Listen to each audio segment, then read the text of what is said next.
ኢትዮጵያ ተረጅነትን በማስወገድ በሁሉም መስክ ራሷን እንድትችል ለማድረግ በርካታ ሀገር አቀፍ ኢኒሼቲቮችን በመቅረጽ እየሰራች ትገኛለች። እነዚህን ስራዎች በምርምር ከመደገፍ አንስቶ በተግባር የዋሉ እቅዶችን እንዲነድፉ ከሚጠበቁ አካላት ውስጥ የከፍተኛ ትምህርት ተቋማት በቀዳሚነት ይነሳሉ። በዚህ ረገድ ተቋማቱ ምን እየሰሩ ነው ስንል ላነሳንላቸው ጥያቄ በሰጡት ምላሽ ተጨባጭና ውጤታማ ተግባራትን እየከወኑ መሆኑን ነግረውናል። በቀዳሚነት የግብርናውን ዘርፍ እንመልከት። መደወላቡ በግቢያችን ውስጥ 140 በላይ ስንዴ አይነት አለ።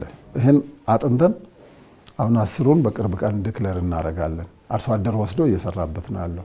ማሳው አብረን ሄደናል። አረም የሌለው ማሳ ፈጥረን አርሶ አደራችን ምርትና ምርታማነቱን እንዲያሳድግ የኛ ስታፍ የኛ ምሁራን ውሏቸው ማሳ ውስጥ እንዲያደርጉ አድርገናል። ከእንስሳት ተዋጽኦ ጋር ከእንስሳት ምርምር ጋር አሁን በተለይ በቅርብ ተቋም አቋቁመናል። የወተት ሳይንስና ቴክኖሎጂ ምርምር ተቋም ትልቅ ተቋም በሰላሌ ዩኒቨርሲቲ እንዲቋቋም አድርገናል።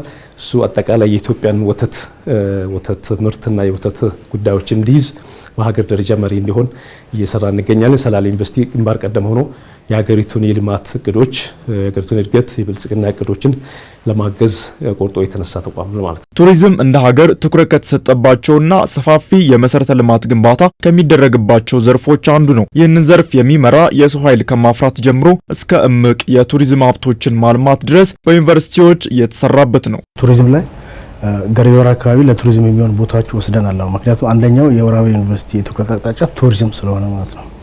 ከዛ የተገናኘ ዲፓርትመንት ከፍተናል። 2018 ላይ ዘንድሮ የቱሪዝም ዲፓርትመንት ቱሪዝምና ሆቴል ማኔጅመንት ዲፓርትመንት ከፍተናል።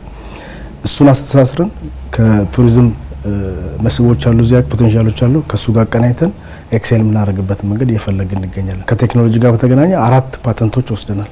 ከኢትዮጵያ አእምሯዊ ባለስልጣን 4 ፓተንቶች አሉ። ከዛ ውስጥ አንደኛው የሪሰርች ማኔጅመንት ኢንፎርሜሽን ሲስተም ከወረቀት ንክኪ ነፃ የሆነ ምርምር ተጀምሮ እስኪያልቅ ድረስ ኦንላይን በሲስተም ዴቨሎፕ ያደረግንበት ሁኔታ ነው ያለውና ቴክኖሎጂ ግቢ ውስጥ ጀምረናል። ይሄን ያሰፋን ሄዳለን። የከፍተኛ ትምህርት ተቋማት የእውቀት የምርምርና የሀሳብ መገበያያ ቦታዎች ናቸው። ከነዚህ ተቋማት የሚመጣው ሀሳብ የሚጨበጥ የሚታይ የሚተገበርና መሬት የሚወርድ ብሎም ኢትዮጵያ በዓለም አቀፍ መድረኮች ለምታንጸባርቃቸው አቋሞች ጭምር ግብዓት እንዲሆኑ ይጠበቃል። ሜጋ ፕሮጀክቶቻችን ራዕይ የሰነቁ መሪዎች አሉ። ስትራቴጂ ጥሩ ስትራቴጂዎች እንደ ሀገር ተቀርጸው በጣም የተጋገረ በጣም አሻጋሪ የሆነ ስትራቴጂ እና ፖሊሲዎች አሉ።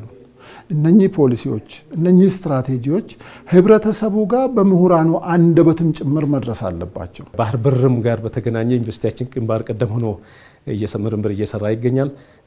ዲያሎግ ሴንተር ኦፍ ዲያሎግ ሆኖ የሀገሪቱ የባህር በር የዋና መወያያ ዋና መነጋገሪያ ቦታ እንዲሆን ፕሮፌሰሮች ምሁራን በሰላሌ ተነሳሽነት በእኛ በሴንተር ኦፍ ዲያሎጋችን መሰረት ዓለም ላይ ያሉ ሁሉ ስለ ባህር በራችን ድጋፍ እንዲሰጡ ምርምር እየሰራ ይገኛል። እንደ ሀገር የተወጠኑ ሜጋ ፕሮጀክቶችና የተቀረጹ ኢኒሼቲቮች ዋና ግባቸው ሀገርን ከተረጅነት ማላቀቅና ብልጽግናዋ የተረጋገጠ ማድረግ ነው። ይህንን የሀገር ውጥን የተረዳና ልማቶቹን የሚመራ ብሎም የሚያግዝ ትውልድ የሚሰራው ደግሞ በዩኒቨርሲቲዎች ውስጥ ነው። ዛሬ የተጀመሩ በነዳጁም በማዳበሪያውም በህዳሴ ግድቡም በሁሉም እነኚህ እየተሰሩ ያሉት ዛሬን የፊት ለፊታቸው ቆሜ ለማስተምራቸው ልጆች ነው።